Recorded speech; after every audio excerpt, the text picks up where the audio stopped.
Swayamvaram Swayamvaram. Hello and welcome to yet another beautiful episode of Swayamvaram. കഴിഞ്ഞ എപ്പിസോഡിൽ നമ്മൾ Sally and Sumayya ഇവരെ പരിചയപ്പെട്ടു. അതോടൊപ്പം തന്നെ സുമയ്യയുടെ ഒരു മേക്ക് ഓവർ സെഗ്മെൻറ്റ് നമ്മൾ കണ്ടു. ബാക്കിയുള്ള കല്യാണ വിശേഷങ്ങൾ ഇന്ന് കാണാം. ഈ വെഡിങ്ങിന് ഒത്തിരി നിങ്ങൾ പ്ലാൻ ചെയ്തിട്ടുണ്ട്. ഇപ്പോൾ കോസ്റ്റ്യൂംസ് ആയിക്കോട്ടെ, മേക്കപ്പ് ആയിക്കോട്ടെ, മറ്റുള്ള അറേഞ്ച്മെൻറ്റ്. നിങ്ങൾക്ക് ഏറ്റവും ഫേവററ്റ് ആയിട്ട് അല്ലെങ്കിൽ നിങ്ങളുടെ കല്യാണത്തിന് ഇന്ന ഒരു സംഭവം ഉണ്ടായിരുന്നെങ്കിൽ നന്നായിരുന്നു, നിങ്ങൾ പ്ലാൻ ചെയ്തതായിട്ട് അങ്ങനെ എന്തെങ്കിലും ഉണ്ടായിരുന്നോ? ചില ആൾക്കാർക്ക് ഒരു പക്ഷെ ഉണ്ടായിരിക്കും, ഒരു കല്യാണം എന്ന് പറയുമ്പോൾ ഒരു ഡ്രീമാ, എന്തെങ്കിലും ഇന്നത് വേണം.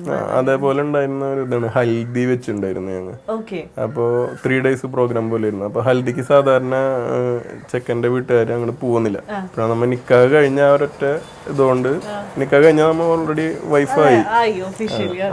അപ്പോൾ ഹൽദി നമ്മൾ വിചാരിച്ചതിനെക്കാട്ടും സൂപ്പറായി ചെയ്യാൻ പറ്റി. അപ്പോൾ ഞങ്ങൾ ഇവിടുന്ന് കുറച്ച് ആൾക്കാർ അവിടെ പോയി അവരവിടെ അന്നത്തെ രണ്ടാളുടെയും കോസ്റ്റ്യൂം എല്ലാവർക്കും ഇഷ്ടമായി. ഞാനൊരു ജുബയും യെല്ലോ ജുബയും പിന്നെ കച്ച സ്റ്റൈല് പാൻറ്,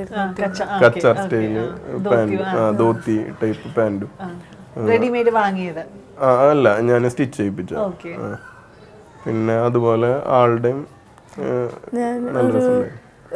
വേണ്ടി ബ്ലൗസ് ഇങ്ങനെ ധാവണിമാരി ചെയ്തു. യെല്ലോയ്ക്ക് പൊതുവെ എല്ലാവരും പിങ്ക് അങ്ങനെയൊക്കെ മാച്ച് എടുക്കുമ്പോൾ ആഷ് കളറാണ് ചൂസ് ചെയ്തത്. കളേഴ്സിലെല്ലാം കുറച്ച് ഡിഫറെന്റ് ആയിട്ട് പോയി. ആഷ്മ അതുമ്മ പിങ്ക് മഞ്ഞ എല്ലാം എംബ്രോയിഡറി വർക്ക് ചെയ്തിട്ട് അങ്ങനെ. പിന്നെ ടർബൻ ചുറ്റി പിങ്ക് ടർബൻ അങ്ങനെ ചെയ്തു. അത് ശരി. അവിടെ എന്തെങ്കിലും ഫങ്ഷൻസ് ഉണ്ടായിരുന്നോ? അവിടെ ചെറുതായിട്ട് എന്താണ് ഒരു എല്ലാവരും നല്ലൊരു സന്തോഷത്തിന് വേണ്ടി ഒരു പാട്ടും ഡാൻസും അങ്ങനെ. പിന്നെ വരെ ഫോട്ടോഗ്രാഫി വീഡിയോ ഒക്കെ ഉണ്ടായിരുന്നു. സോ ഇത് ആദ്യത്തെ ഇപ്പൊ 3 ദിവസത്തെ ഫങ്ഷൻസ് ഉണ്ടായിരുന്നു എന്ന് പറഞ്ഞല്ലോ. ഹൽദിയുടെ ഫംഗ്ഷൻ ഒന്ന്, അത് കഴിഞ്ഞിട്ട് ബാക്കിയുള്ള ഫങ്ഷൻസ് തലേ ദിവസം ഉണ്ടാവുന്ന മെഹന്തി ഉണ്ടായിരുന്നു. മെഹന്തി എന്ന് പറഞ്ഞാൽ 2 ദിവസം സെപ്പറേറ്റ് ആയിരുന്നു. അവിടെ ഞങ്ങളവിടെ ഓഡിറ്റോറിയത്തിലായിരുന്നു ഫങ്ഷൻ വെച്ചത്.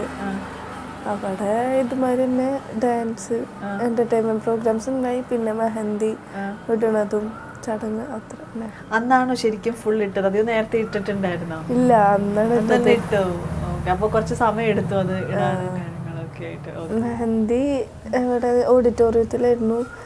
ഇവിടെ എടുത്ത് ചിറക്കല് പാരിഷ് ഹാൾ എന്ന് പറഞ്ഞ ഓഡിറ്റോറിയത്തിലായിരുന്നു. അന്ന് അവിടെ എന്ന് വെച്ചാൽ ഫങ്ഷൻ മെഹന്തി ഇങ്ങനെ മറ്റേ നെറ്റില വെച്ച് മൈലാഞ്ചി ഇടാ ഫങ്ഷൻസ് ഒക്കെ ഉണ്ടായിരുന്നു. പിന്നെ മധുരം തരുന്ന ചടങ്ങും ഉണ്ടായിരുന്നു. എന്തിനും പങ്കെടുത്തിരുന്നോ? ഇല്ല, അതിനില്ല. അത് ഇവിടെ നമ്മ തലേദിവസം ഇവിടെ പ്രോഗ്രാം ഉണ്ടല്ലോ. എന്തായിരുന്നു ഇവിടുത്തെ? ഇവിടെ വെച്ചിട്ടുണ്ടെങ്കിൽ ചെറിയൊരു DJ ഫംഗ്ഷൻ ഉണ്ടായിരുന്നു. ഇവിടെ നമ്മ പന്തലൊക്കെ അങ്ങനെ ചെയ്തിട്ടുണ്ടായിരുന്നു. പിന്നെ ഇതിന്റെ ഇടയിൽ നമുക്ക് മാറിക്കാനുള്ള ഒരു ചാൻസ് ഇല്ല. തലേദിവസം നമ്മവിടെ അവരവിടെ സെപ്പറേറ്റ് ഫംഗ്ഷൻ. മെഹന്തിക്ക് എന്തായിരുന്നു കോസ്റ്റ്യൂംസ് ഇട്ടത്? മെഹന്തിക്ക് ഞാൻ ഒരു പിസ്ത ഗ്രീൻ ഗൗണായിരുന്നു. ഗൗണ്. ഓക്കെ. ഡിസൈൻ ചെയ്തെടുക്കുകയാണോ ചെയ്തത്? അല്ല, അത് റെഡിമെയ്ഡ്. ഓക്കെ. ഇവിടുത്തെ DJക്കൊക്കെ നൈറ്റിന് എന്താ ചെയ്തത്? DJ നല്ല ഉഷാർ പരിപാടിയായിരുന്നു. ഫ്രണ്ട്സ് ആണ് അവിടെ ഖത്തറില് നമ്മുടെ റൂംമേറ്റ്സ് തന്നെയാണ്. അപ്പൊ അവര് നാട്ടിലിപ്പോ സെറ്റിൽഡ്. അപ്പൊ അവരെ വിളിച്ചപ്പോ അവര് വന്നു ചെയ്തു. പിന്നെ എന്റെ മാമ അവരിപ്പം പരിപാടിയിലൊക്കെ പങ്കെടുക്കുന്നതാണ്. റിയാസ് ആളും ഉണ്ടായിരുന്നു. അടിച്ചു പൊളിച്ചു മൊത്തത്തില്. ഇവരുടെ കല്യാണത്തിന്റെ ഭാഗമായിട്ട് വളരെ കളർഫുൾ ആയിട്ടുള്ള ഒരു ഹൽദി ഫംഗ്ഷൻ ഉണ്ടായിരുന്നു. അതിന്റെ വിശേഷങ്ങൾ നമുക്കൊന്ന് കാണാം.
ഇപ്പം നടന്നത് ഫൈനൽ വെഡിങ് ചടങ്ങാണ്, നിക്കാഹ് നേരത്തെ 1.5 കൊല്ലം മുമ്പ്.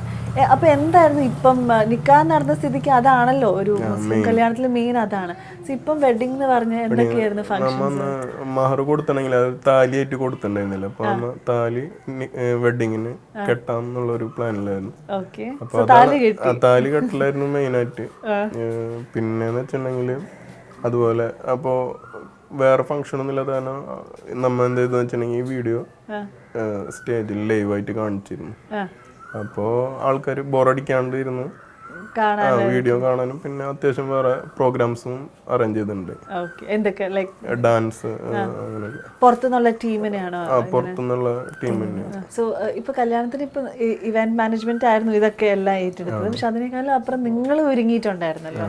സോ ഫാഷൻ ഡിസൈനർ ആയതുകൊണ്ട് എനിക്കൊരു മനസ്സിലൊരു തോന്നൽ ഇനിയിപ്പോ സുമയ്യ തന്നെയാണ് വെഡിങ് കോസ്റ്റ്യൂം ഒക്കെ ഡിസൈൻ ചെയ്തതെന്ന്. എന്തായിരുന്നു വെഡിങ്ങിന്റെ അന്ന് ഇട്ടത്? വെഡിങ്ങിന്റെ അന്ന് സാരി ആയിരുന്നു. ഓക്കെ.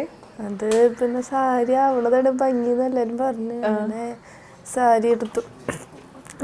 ഇവിടത്തെ ഒരു രീതി എന്ന് പറഞ്ഞാല് ഇക്കട വീട്ടുകാരാണ് സാരി എടുക്കുക. കല്യാണത്തിന്റെ അന്നൊക്കെയുള്ള സാരി പിന്നെ സെക്കൻഡ് ഡ്രസ് അതെല്ലാം ഇവരാണ് എടുക്കേണ്ടത്. അപ്പൊ അതിന്റെ പണിയൊന്നും ഞങ്ങൾക്ക് ഉണ്ടായില്ല.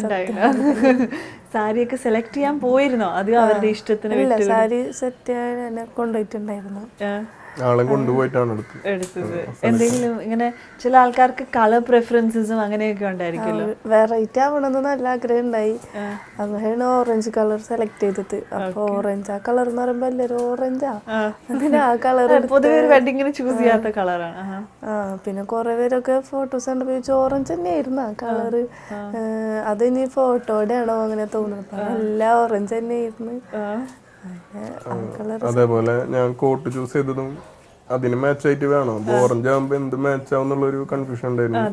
അങ്ങനെയാണ് ഒരു ഗ്രീനിഷ് ടച്ചില് നമുക്കൊരു suit set, dark and green. അപ്പൊ അത് രണ്ടും ഞങ്ങൾ വെച്ച് നോക്കിയപ്പോൾ രണ്ടും നല്ല മാച്ച് ഉണ്ട്. അപ്പൊ പിന്നെ അത് സെലക്ട് ചെയ്യുന്നു. അത് അങ്ങനെ പിന്നെ അധികം നമുക്ക് കണ്ടിട്ടില്ല, ആ കളറിലൊരു സ്യൂട്ടില് കണ്ടിട്ടില്ല. അപ്പൊ പിന്നെ അത് കൊറേ ഷോപ്പ് കയറി ഇറങ്ങി ലാസ്റ്റ് ശോഭ സിറ്റി എന്നാണ് കിട്ടിയത്. ഓക്കെ. സുമയ്യ ചിരിക്കുക. സുമയ്യ എനിക്ക് തോന്നുന്നു സുമയ്യ ആലോചിക്കേണ്ട എനിക്ക് സാരി സെലക്ട് ചെയ്യാൻ ഇത്രയും ബുദ്ധിമുട്ടിയിട്ടില്ല, സൂട്ട് സെലക്ട് ചെയ്യാനാണോ? സാരിയുടെ കളർ എങ്ങനെ കാരണം ഭയങ്കര കൺഫ്യൂഷൻ ആയിരുന്നു. ഏത് കളർ ആവും കൊറേ ഇരുന്ന് സെർച്ച് ചെയ്ത് ഓറഞ്ചിന് മാച്ചുള്ള കളർ ലാസ്റ്റ് പിന്നെ ആ ഗ്രീൻ തന്നെ. പക്ഷെ അത് മൊത്തത്തിൽ കണ്ടുവന്ന് ഇപ്പൊ പിക്ചേഴ്സ് ഒന്നും ഒഫീഷ്യലി കിട്ടിയില്ലെങ്കിലും കുറച്ചൊക്കെ നിങ്ങൾ എടുത്തിട്ടുണ്ടായിരിക്കില്ല. പക്ഷെ ഇപ്പൊ കാണുമ്പോ സെറ്റ് ആയിട്ട് ഓക്കെ. എസ്പെഷ്യലി ഞാൻ കണ്ടിട്ടുണ്ട് മുസ്ലിം കല്യാണങ്ങൾക്ക് പെൺകുട്ടികൾക്ക് ജ്വല്ലറി ഒക്കെ ഒരു നല്ല അടിപൊളി ഡിസൈൻസും കാര്യങ്ങളൊക്കെ ഇഷ്ടംപോലെ ട്രെൻഡ്സ് നമ്മൾ കാണാറുണ്ട്. എങ്ങനെയാണ് പൊതുവെ ഇഷ്ടമാണോ ജ്വല്ലറി ഒക്കെ ഇടാനായിട്ട്? പൊതുവെ ഞാൻ ജ്വല്ലറി യൂസ് ചെയ്യലില്ല. പിന്നെ മാരേജ് ഫംഗ്ഷൻ എന്നൊക്കെ പറയുമ്പോൾ ലൈഫിൽ ഒരു പ്രാവശ്യം ഉണ്ടാവണ സംഭവല്ലേ. അപ്പൊ അത് അത്രയും ഉണ്ടാവണമെന്ന് വിചാരിച്ചു ജ്വല്ലറി ഒക്കെ സെലക്ട് ചെയ്ത് എടുത്ത് എല്ലാവരും ഭംഗിയുണ്ടെന്ന് പറഞ്ഞു. ഇപ്പം സാലിയുടെ ഒരു ലുക്ക് ഞാൻ നേരത്തെ ചോദിച്ചപ്പോൾ മേക്കപ്പിൻ്റെ സെഗ്മെൻറ്റ് ചോദിച്ചപ്പം എന്നിട്ട് പറഞ്ഞു ഇഷ്ടപ്പെട്ടു, ഇതുപോലെ മേക്കപ്പ് ഒന്നും അങ്ങനെ ഇട്ട് അധികം ഞാൻ കണ്ടിട്ടില്ല, പക്ഷെ മൊത്തത്തിൽ നല്ല രസമുണ്ടായിരുന്നു. എങ്ങനെയാണ് മറിച്ച അഭിപ്രായം പറയുന്നത്? സാലിനെ കണ്ടപ്പം കോട്ടിലും ഈ മുടിയൊക്കെ സ്റ്റൈൽ ചെയ്ത് വന്നപ്പോൾ എങ്ങനെയുണ്ടായിരുന്നു? ഞാൻ വിചാരിച്ചതിനേക്കാളും വളരെ നന്നായിട്ട് ആറ്റിറ്റ്യൂഡ് ലുക്ക് വന്നായിരുന്നു. നല്ല ആറ്റിറ്റ്യൂഡിൽ തന്നെയാണ് അന്നും എൻട്രി ചെയ്തത്. അപ്പൊ നല്ല രസമുണ്ടായിരുന്നു കാണാൻ. എന്ത് എൻട്രി ആയിരുന്നു സാലി? അല്ല, നമ്മുടെ ഫ്രണ്ടില് അറബിക് ഡാൻസ് ഒക്കെ ഉണ്ടായിരുന്നു. പിന്നെ സ്യൂട്ട് ഇടുമ്പോ അതിന്റെ ഒരു പൊതുവെ എല്ലാവരും എയർപിടുത്തുണ്ടെന്ന് പറയുന്നുണ്ടെങ്കിൽ അല്ല നമുക്ക് അല്ലാണ്ട് വേറൊരു രീതിയിൽ അങ്ങനെ ക്രൗഡിന്റെ മുന്നിൽ എയർ പിടിക്കണാണോ സ്വയം അങ്ങനെ ആയിപ്പോണെന്ന് നമുക്കറിയില്ല. പിന്നെ ആ ഒരു സിറ്റുവേഷനിൽ നമ്മൾ അത് ശ്രദ്ധിക്കാനുള്ള ഒരു ടൈമില്ല. ഇപ്പൊ ആളെന്നെ ഞാന് സെർച്ച് ചെയ്ത് തന്നെ ഇങ്ങനെ ഫ്രണ്ടിലേക്ക് കുറെ നടന്ന് കൊറേ ഒന്നും നോക്കിയിട്ടില്ല, ജസ്റ്റ് നോക്കിയപ്പോ ആൾ അവിടെ ഇരിക്കണുണ്ട്. അപ്പൊ ഒരു ഇംപ്രഷൻ ഉണ്ടാവില്ല. ഇല്ല, സ്റ്റേജിൽ ഉണ്ടായില്ല. ഞാൻ സ്റ്റേജിലേക്ക് നോക്കിയപ്പോൾ ആള് സ്റ്റേജിലില്ല, താഴെയായിരുന്നു. സോ സാലി ആൻഡ് സുമയ്യ ഇവരുടെ വെഡിങ് ഫംഗ്ഷന്റെ കാഴ്ചകൾ നമുക്കൊന്ന് കാണാം.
ഏതായാലും രണ്ടുപേരെയും പരിചയപ്പെട്ടു, രണ്ടുപേർക്കും വെരി ഹാപ്പി മാരിഡ് ലൈഫ്.